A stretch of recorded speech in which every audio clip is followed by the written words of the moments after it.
Nobody warns you about this kind of loneliness. You are surrounded by people who care about you, but you still feel like you could disappear, and the world would just keep moving. Without even noticing, you were gone. That feeling is not random. It is not weakness. It is something your brain learned. And it started earlier than you think. When you were young, you needed to feel seen. You needed your emotions to be met with consistency. You needed someone to show you that your inner world mattered. But for many people, that never happened reliably. Emotions were dismissed, needs were ignored, or compared to someone else's. The message was quiet but powerful. Your feelings are too much. You are not that important.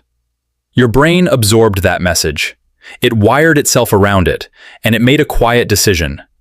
You are not someone worth centering. That decision did not stay in childhood. It followed you into every relationship you have ever had. It became the lens you see yourself through, and you never even realized it was there. Now when someone takes too long to reply, your mind does not think they are busy. It thinks something is wrong, and it is probably you. Your brain is not broken for doing this. It is doing exactly what it was trained to do. It is scanning for proof of what it already believes. Psychologists call this a confirmation bias loop. You are not reading reality. You are reading your past and projecting it onto your present. The endings you keep preparing for have not even happened yet, but your nervous system is already grieving them. So you adapt. You make yourself smaller. You take up less space. You stop mentioning what you need, because somewhere deep inside, you believe that needing things is what gets people to leave. So you start editing yourself in real time. You remove the parts that feel like too much. You polish the parts that seem more acceptable.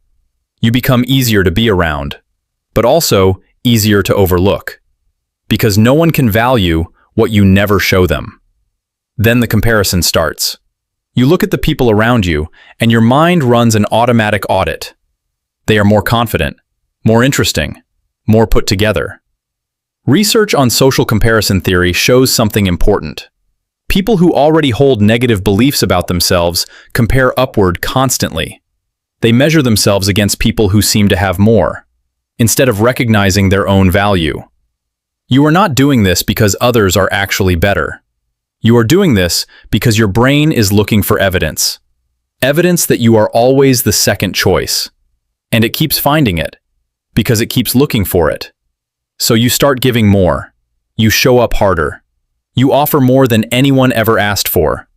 Because if you can just become irreplaceable, maybe the leaving stops. But this works against you. When your value feels like something you have to perform, the exhaustion never ends. You cannot rest, because resting feels like risking your place, and that is no way to live.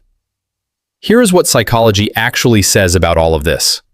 These patterns are learned, which means they are not permanent. The brain that built these beliefs can be rewired, slowly, steadily, through awareness, through new evidence, through choosing differently, even when the old story feels louder. You were not born feeling replaceable. You were taught it. And what was taught can be unlearned. That is exactly what this channel is here for. So if something in these words finally named what you have been feeling, stay. Because the next video might explain something you have carried for years, but never had the words for.